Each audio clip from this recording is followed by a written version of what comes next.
Released but not free, Nazanin Zaghari-Ratcliffe's imprisonment ends in Iran. With Lucrezia Millarini. Good afternoon. British Iranian mother Nazanin Zaghari-Ratcliffe was finally released from custody in Iran today as her 5-year sentence for spying came to an end. But the initial joy of her family and supporters was almost immediately dampened by further details. Her passport had not been returned to her and she had been summoned to make yet another court appearance in a week's time. Well, today her husband said she remains in harm's way and urged the UK government to help bring her back home. Martha Fairley reports. On the eve of all pupils returning to school in England, the Education Secretary has revealed that the government is considering some radical ideas to try to help school children catch up with the learning they have lost during the pandemic. Gavin Williamson mentioned extending the school day and shortening summer holidays in favour of a 5-term year.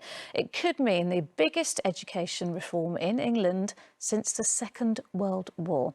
Our political reporter, Shihab Khan, has more. So Shihab, big day for pupils and parents and teachers tomorrow, but the government's still facing pressure over its 1% NHS pay rise offer in England, isn't it? Yeah, absolutely. Now, the key thing that the Prime Minister has been saying, and ministers have been saying... Right, Shihab, thank you. Well, everyone in their late 50s is now being offered coronavirus jabs in England. The invitation to 50... Well, it's business as usual for the remaining senior royals. The couple who famously broke away are about to explain why they did it. The American broadcast of Oprah Winfrey's interview with the Duke and Duchess of Sussex is just a few hours away now. Well, our US correspondent Emma Murphy is in Los Angeles for us. So, Emma, is it as highly anticipated there as it is here? The Pope's historic pilgrimage to Iraq has reached its climax with a visit to the former Islamic State stronghold of Mosul. There he led Mass for the country's Christian minority and released a dove as a symbol of peace. Our senior international correspondent John Irvine reports. Police are monitoring the situation in Glasgow tonight, where Rangers fans have taken to the streets to celebrate their team becoming Scottish champions. Celtic failed to earn enough points to keep them in the race today, crowning Rangers for the first time in a decade. Well, Scotland correspondent Peter Smith is at Ibrox Stadium. So, Peter, what's happening there now? In the Premier League, the champions Liverpool continue their remarkable slide. Jurgen Klopp's team were beaten 1. Finally, one of the country's largest cathedral organs has played for the first time in more than 2 years.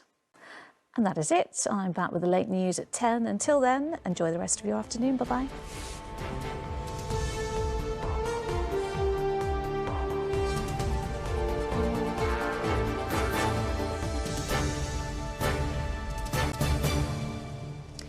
Hello again. Now the main stories in London. Nazanin Zaghari-Ratcliffe, who has been detained in Iran for the past 5 years, has today finished that sentence but is now facing another court case. The mother of one from North London was sentenced in 2016 after being convicted on spying charges, something she has always denied. Our reporter Anna Geary is here. Anna, on the face of it, sounds like positive news, but how close is Nazanin to actually coming home?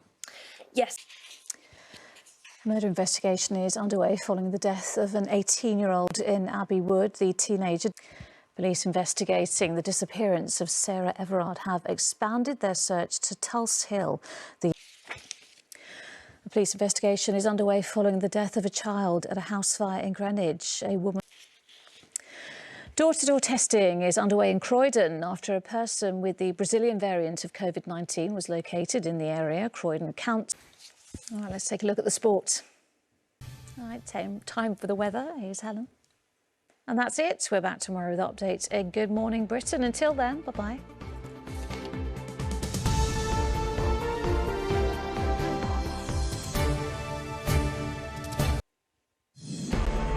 New hope and new fear for Nazanin Zaghari-Ratcliffe and her family tonight. With Lucrezia Millarini. Good evening. There was finally some good news for Nazanin Zaghari-Ratcliffe and her family today. The British Iranian's 5-year sentence for allegedly spying in Iran came to an end, but any hope of a quick return home was marred by new fears as authorities in Tehran said the charity worker must appear before another court. Her husband said she remains in harm's way. Martha Fairley reports.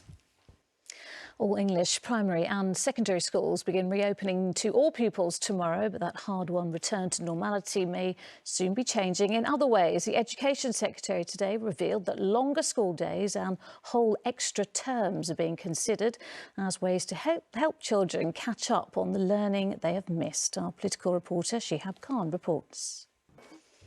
The Queen has spoken of transcending division just hours before her grandson Harry and his wife Meghan tell the world what made them want to leave the royal family. The Queen's words were for the Commonwealth as she carries on with business as usual, while leaving it to others to decide what to make of Harry and Meghan's opinions in their long-awaited Oprah Winfrey interview. Our royal editor Chris Shipp reports.